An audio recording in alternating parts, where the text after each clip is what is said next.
Assalamu alaikum warahmatullahi wabarakatuh. Hello dear kids. Look at the picture and read aloud with the words. With the words में आज हम देखेंगे What does doggy say?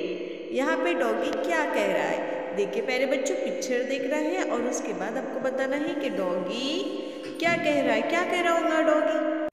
Yes, there is summer season. It is hot. Yes. अब ये दूसरी picture है, इसमें क्या कह रहा है? It is cold, यानी बहुत ज्यादा ठंड. It is windy. ये कैसा मौसम है? हवा का, हवाएं चल रही है. देखिए यहाँ पे. Now next is it is raining. Yes. सबका सबसे पसंदीदा मौसम यानी rainy season.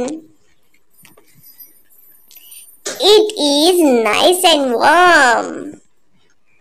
It is nice and cool. So student, doggy ने आपसे क्या क्या कहा? आपको पिक्चर्स के जरिए समझ में आ गई होंगी वो बात. ओके प्यारे बच्चों, मिलते हैं नेक्स्ट वीडियो में. उससे पहले चैनल को सब्सक्राइब करना ना भूलें.